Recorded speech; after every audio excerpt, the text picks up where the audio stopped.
Bonjour, c'est Gorky de la Team Radva.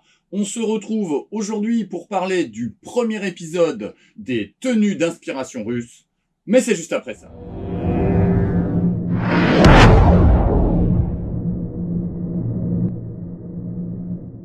En introduction, je souhaiterais remercier toute l'équipe de Soyuz Gear qui va et qui m'a déjà envoyé tout un tas de matériel pour que je puisse vous proposer ces inspirations de tenues russes. Alors, je vous explique un peu d'où me vient cette idée.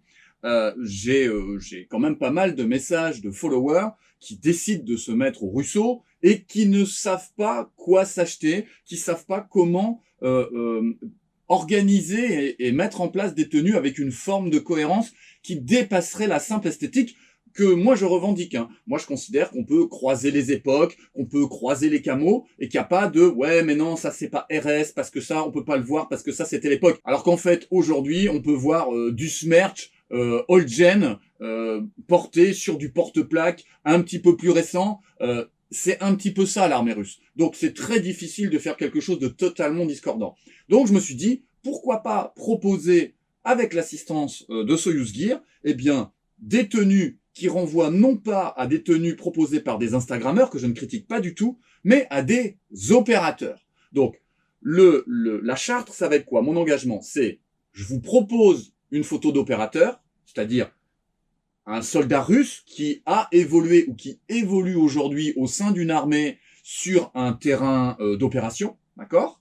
Et ce que moi, je vais porter dans le studio, et l'engagement, c'est que l'équipe de Soyuz vous trouvera ce que moi je porte, d'accord? Donc moi, je mets une interaction entre ce que je porte et ce que eux, ils peuvent trouver si vous voulez faire cette inspiration, ok? Bien. Donc, j'élimine tout de suite les propos polémiques. Ça n'est pas parce que je montre une photo d'opérateur russe et que je porte une tenue russe que je fais autre chose que de l'airsoft. Derrière moi, ce sont des répliques, des jouets, et la tenue, elle ne renvoie avec aucune posture politique, aucune apologie, aucun soutien de quelque régime que ce soit. D'accord? On est dans l'univers du cosplay, du déguisement. D'accord? Je ne me prends pas du tout au sérieux et je n'envoie aucun message. D'accord?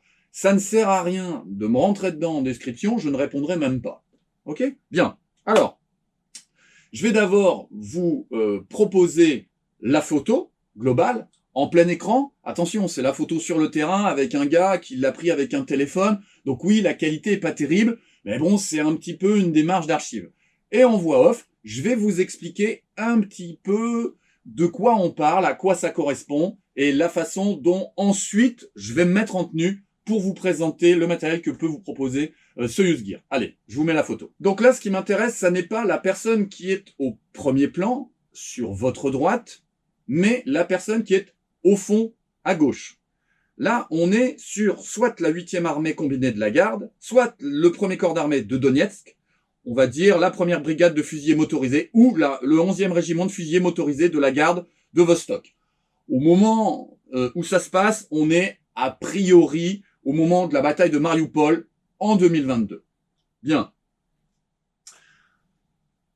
Je reviens là maintenant dans le studio. Vous avez vu au fond, et je vous la mets en miniature sur le côté, on est sur un opérateur qui va avoir un croisement dépareillé de camouflage. C'est quelque chose qu'aiment énormément les Russes. Et moi, j'adore ça. Quand on est en full EMR ou en full FG attaque, le personnage au premier plan a beaucoup de FG attaque et un porte-plaque noir.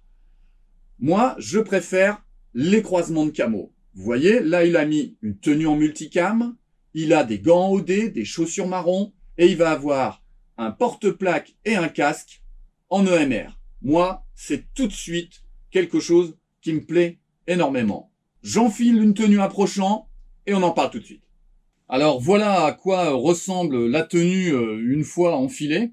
Alors le petit détail supplémentaire par rapport à la photo que je vous remets à l'écran là tout de suite, c'est que moi j'ai rajouté une parka. Pourquoi j'ai rajouté la parka? Parce que je souhaitais vous la mettre en avant comme un objet extrêmement opérationnel qui m'a été moi vraiment nécessaire lorsque j'ai fait Cold Response 2. On est sur la Parka MDD3 de chez Anna Tactical. Moi, je l'appelle la 3 en 1. Pourquoi 3 en 1? Eh bien, parce qu'il y a une doublure amovible avec reprise de camo que vous allez voir lorsque je vais retirer cette parka. Alors, cette parka, moi, je l'ai commandée une taille au-dessus pour justement pouvoir l'exploiter au-dessus de mon gear. Quand je finis ma partie, quand je finis un scénario, quand je finis ma journée sur une OP et qu'on est en plein hiver, je remets ma parka tout de suite au-dessus de mon gear, vous voyez. Alors même si elle ne se referme pas, ça fait coupe-vent, ça fait coupe-pluie et j'évite les coups de froid, notamment lorsque on fait des journées très longues sur des OP, sur 3 jours de nuit, comme on a fait sur CR2.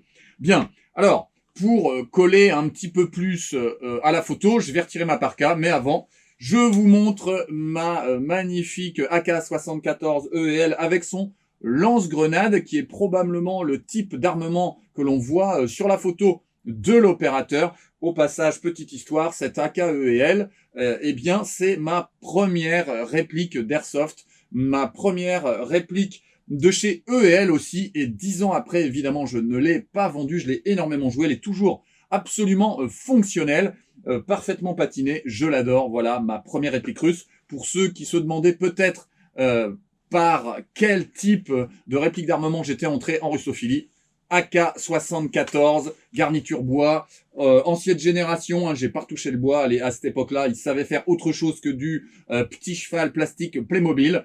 Donc voilà, superbe réplique. Alors, comme je disais, pour coller à la photo, je retire l'extérieur de la parka, donc la partie imperméable. Voilà. Et je vais avoir, là, ici, ce que je vous décrivais comme étant la doublure et la reprise de camo. Je vais avoir, comme un blouson, la doublure que je vais porter séparément de l'ensemble de cette parka de chez Anna Tactical. Si je vous fais le descriptif de ma tenue camo par camo, sur moi, je vais porter du OD, chaussures et gants, je vais porter du multicam, pantalon et blouson, et je vais porter de l'EMR, du Digital Flora, porte-plaque et casque. Si je commence par l'OD, je vais avoir au niveau des pieds, je vais vous mettre la photo plutôt que de lever la jambe et faire je sais pas trop quoi.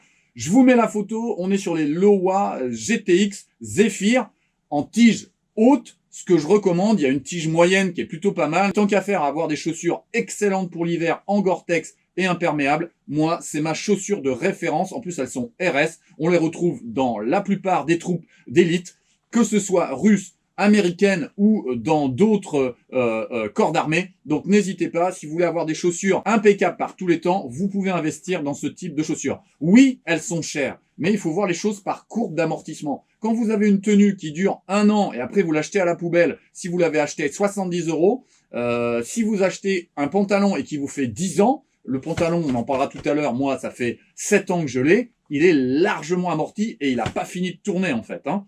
Donc, les Lowa Zephyr, vous pouvez me dire, bah ouais, mais c'est pas russe. Eh ben, Splav les a reproduits. Et oui, les Russes prennent tout ce qui existe et au mieux et reproduisent à leur profit. Alors, est-ce que ça vaut le coup de prendre chez Splav? J'espère que l'équipe de Soyuz Gear me les enverra pour que je puisse les tester. Petit rappel, je fais du 42. Donc, elles sont vraiment parfaitement reproduites chez Splav. À vous de voir si vous les prenez strictement en russe parce que vous êtes dans une démarche vraiment d'esthète ou si vous les prenez chez Lowa. Les gants maintenant, Splav aussi, voilà, Splav en OD, avec une tenue d'hiver comme ça, je pense que c'est un peu discordant d'avoir les doigts qui sont coupés, d'accord, libérés. Je vous en avais parlé précédemment, ça facilite la pince en termes de préhension, mais quand il fait vraiment froid, je pense qu'il vaut mieux les garder intègres. Là, ce sont des gants que j'utilise en demi-saison. Quand je suis en plein hiver, j'utilise des gants qui ne sont pas des gants russes. Là, je voulais vous présenter une tenue full russe, donc on est sur du Splav en OD. Alors, on va passer maintenant sur l'autre camo, le camo de la tenue principale, le multicam russe. Il n'y a aucun problème à porter du multicam russe. C'est maintenant complètement banalisé sur tous les théâtres d'opération. Donc, n'hésitez pas à porter du multicam. Ne vous laissez pas vanner par ceux qui disent « Ah, le MC, c'est pas pour les Russes ». Moi, j'adore le MC russe, qui d'ailleurs n'a pas la même teinte que le MC américain ou le MC français. Alors, cette tenue en multicam se compose d'un pantalon et d'un blouson. Le blouson, je vous en ai parlé, c'est la doublure de la MDD3 de chez Anna Tactical, la parka. Le pantalon, on est sur un pantalon de chez SSO, le combat pant de chez SSO, ancienne génération. On le remarque parce que on va avoir là ici au niveau des plis articulaires un tissu respirant couleur crème absolument immonde qui n'existe plus sur la version Pro. J'ai voulu tester la version Pro de chez SSO. L'équipe de Soyuz Gear me l'a envoyé en FG Attack. Je vous le présenterai spécifiquement sur une inspi avec une composition en FG Attack. On est sur le meilleur pantalon que j'ai pu tester de toute ma vie d'airsofter. Le pantalon d'une vie. Le souci, c'est que maintenant, je le porte systématiquement parce que je vois pas pourquoi je mettrais un pantalon moins sympa. Alors, bien sûr, moi, je vais aller sur des terrains compliqués, je vais aller faire des OP qui sont assez exigeantes. Si vous voulez porter un pantalon moins solide et qui coûte un peu moins cher, vous pourrez vous diriger vers le combat pant de chez Anna Tactical. Mais il sera beaucoup moins résistant à la déchirure, à la piqûre, au froid, tout ce qui est lacération par les ronces.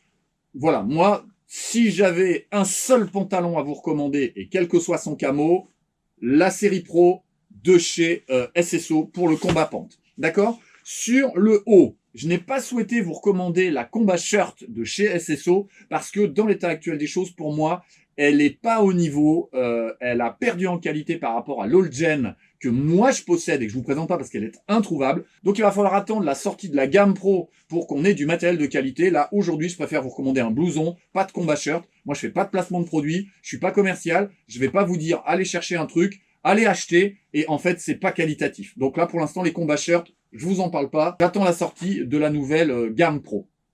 Alors maintenant, on va être sur l'élément principal, hein, souvent la part de budget la plus importante, et ce qui nous excite le plus, nous les Geardos, ça va être le porte-plaque. Le porte-plaque que j'ai sur moi, c'est un 6B46 Teshincom, donc c'est la version civile de ce porte-plaque, du 6B46.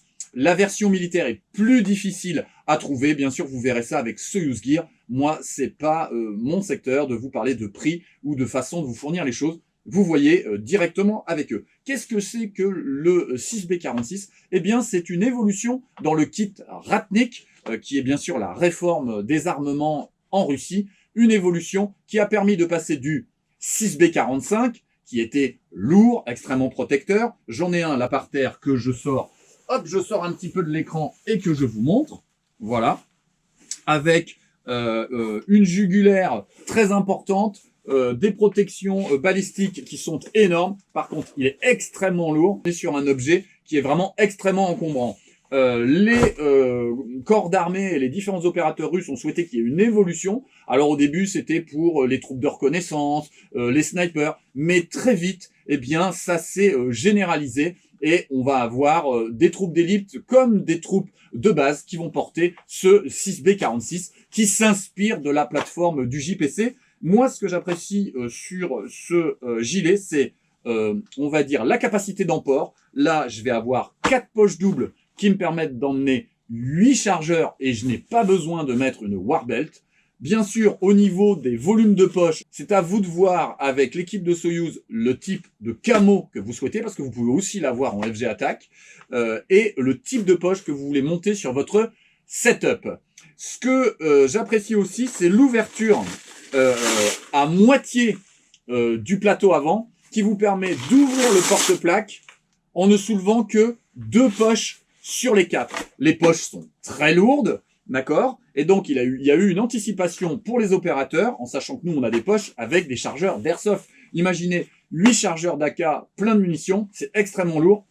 Si vous devez lever tout le front de panel, c'est très pénible. Donc, on a cette demi-ouverture que je trouve vraiment ingénieuse. Il est absolument confortable, il a différentes sangles de réglage, et Bonzi, que je salue au passage, puisqu'il m'a prêté son porte-plaque, merci Bonzi, l'a utilisé sur Cold Response 2, et il ne s'est absolument pas plaint de problématiques de confort. Ce que j'apprécie un peu moins sur ce porte-plaque, c'est son réglage en termes d'équilibre. Regardez, là ici, j'ai un emport très important devant, et quand je me mets de côté, derrière, j'ai absolument rien pour rééquilibrer.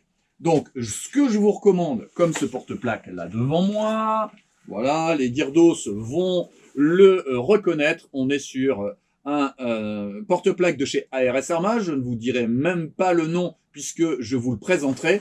Et à l'arrière avec un mini-map, c'est-à-dire un petit sac de transport, regardez, qui va vous permettre d'équilibrer l'emport et la position du gilet. Si vous ne mettez pas de minimap sur un 6B46, vous allez avoir tendance à avoir un glissement vers l'avant qui va favoriser les douleurs lombaires. Donc, vous commandez un petit minimap dans le même camo, ce qui va vous permettre d'éviter d'avoir ces glissements vers l'avant. Alors, bien sûr, là, il glisse, d'autant plus que, Bonzi étant plus costaud que moi, costaud j'ai dit, hein, eh bien, je suis insuffisamment serré, gainé, et on va voir ces formes de déréglage. Alors, la deuxième chose que je porte en Digiflora, en EMR, c'est le casque 6B47. Alors le 6B47, le souci, même quand ce sont des repros, ça va être deux choses. Un, son volume, il a une taille qui est relativement importante. Deux, sa forme, que je ne trouve pas forcément moderne. Moi, je préfère le Thor, que je vous présenterai dans une autre inspi que vous voyez là sur le côté. Et je remercie Kritchek de m'avoir vendu le sien, même si je l'ai un peu poussé. Je te remercie Kritchek, je l'adore déjà et ça va me remplacer mon Fast. Et la dernière problématique sur le 6B47, eh bien, c'est un système d'accroche, là ici, avec des simples sangles extrêmement primitifs. Et à l'intérieur, ça fait du bien de le retirer, à l'intérieur, vous allez avoir un simple filet de fixation. Et ce simple filet de fixation est vraiment assez désagréable en termes de port, même si ça crée de l'aération. De ce point de vue-là, c'est plutôt sympa. On a un maintien qui est insuffisant du casque sur la tête. Même quand on le serre bien, ça pivote quand même, d'accord? Merci à Anton qui m'a envoyé un lien qui permet de moderniser les 6B47 et de poser à l'intérieur des pads autocollants et un système de sangles qui va vous permettre d'avoir la même qualité, la même modernité que sur un Fast ou que sur un Thor. J'ai pu le tester lorsqu'on a été joué chez Dynamite, puisque je sais plus si c'est Kamarov ou Anton qui m'a fait tester son casque, et on a exactement le même confort que dans un casque moderne. Je vous mettrai le lien en description pour ceux qui veulent moderniser leur 6B47. Je sais que l'équipe de Soyuz est en train de travailler pour avoir un partenariat avec une entreprise qui fait des 6B47 en repro, ce qui permettra d'avoir des objets déjà qui ne posent pas de problème au niveau de la douane, puisqu'on ne sera pas sur du matériel militaire, et qui seront beaucoup plus contenus en termes de prix. On a fait le tour de cette première inspi de tenue russe. J'espère que ça vous a donné quelques petites idées pour vos setups perso et de l'inspiration, puisque c'est mon objectif. Je vais essayer de faire toute une série d'inspi. On en a une dizaine qui sont en construction avec NATO. N'hésitez pas à me dire si ça vous intéresse et si vous avez des questions spécifiques, n'hésitez pas à me les poser. Si vous souhaitez soutenir ma chaîne, la première chose à faire, eh bien, c'est de s'abonner. C'est fondamental. Le nombre d'abonnés aujourd'hui est encore considéré, à tort par ailleurs, hein, comme, on va dire, l'appréciation de la qualité du travail d'un youtubeur. Et lorsqu'on démarche des entreprises pour emprunter du matériel, c'est la première chose qu'ils regardent. D'accord ? Deuxième chose, bien sûr, pour ceux qui font leurs courses chez Airsoft Entrepôt, n'hésitez pas à cliquer sur le lien en description pour faire vos courses. Dès lors que vous commandez, ça rapporte quelques euros à ma chaîne, ce qui me permet d'investir dans du matériel pour vous le présenter. On se retrouve, j'espère, très vite sur les terrains d'Airsoft. On n'oublie pas qu'après la mise en sécurité, on pratique un loisir, on est là pour se faire plaisir. Donc, on prend ses billes, ok ? Allez, au revoir.